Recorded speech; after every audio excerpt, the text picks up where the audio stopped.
Constat, à trois dimensions. Le rêve, l'eau, l'homme. Chacun tiraillé entre vision passée ou future. L'architecte se fait publiciste, travaillant au service de nos représentations.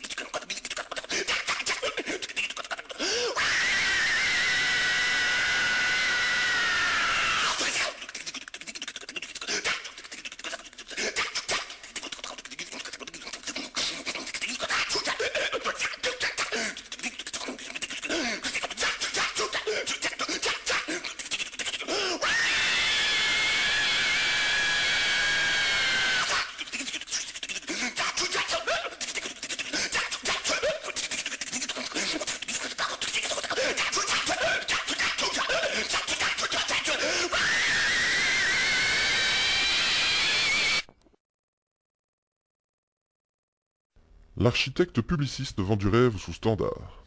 Nous pouvons en distinguer deux modèles prédominants. La vision nostalgique, tendant vers le pittoresque et répondant au culte du bien-être romanesque. L'homme, cultivant son bout de terre aux mille vertus. L'eau, régénératrice et bienfaitrice comme cadre de vie symbolique en lien avec son antériorité. Le rêve, Éden, modèle unique à atteindre, nourri sur fond culturel. La vision future, tendant vers le monde hypermobile, aux distances abolies et répondant au culte de la performance spéculative. L'homme comme outil au service de la sectorisation, du découpage, qui ne prend plus en compte le paysage comme un tout, mais comme un parcellaire susceptible de produire satisfaction à nos demandes. L'eau, sous contrainte considérée comme un bien marchand. Le rêve, sous ambition, modèle unique à atteindre, le tout nourri sur fond culturel. Ces visions se superposent, l'un pense les blessures de l'autre, et réciproquement.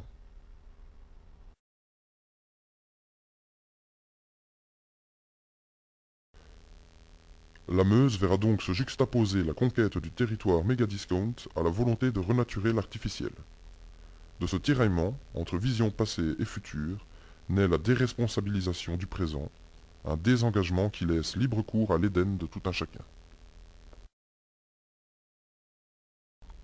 La question est alors celle-ci. Qu'en est-il de la place des Éden autres, appelés clandestinités, en raison de leur seule obstruction à ne pas correspondre à nos Éden types? Les habitats nomades, les errances et la réinvention, pourtant propres à notre monde en mutation. Aurons-nous l'audace de cultiver le sens du commun plutôt que celui de nos jardins? Dès lors, ce pays mosant sans visage, porteur de mille hétérotopies, et nous entendons par là un lieu absolument différent, qui s'oppose à tous les autres comme un contre-espace, une utopie localisée, n'est-il pas le pays assez libre pour y faire place? Nous énonçons une proposition en deux temps. Le temps de l'amorce. Il s'agira là d'une ponctualité itinérante à travers les paysages mosans. Faire place à ce que nous avons qualifié d'Éden autre exige de cultiver le sens du commun à travers le paysage. Lieu itinérant d'émergence multiple donc. Le temps de l'habitat perméable. Il s'agira là d'une ponctuation fixe au croisement de l'homme, de l'eau et du rêve. Il laissera libre cours à leur passage et se construira grâce à eux. Pour finir, ces différentes ponctuations se devront de privilégier le paysage mosan, écrin dans lequel elles grandiront.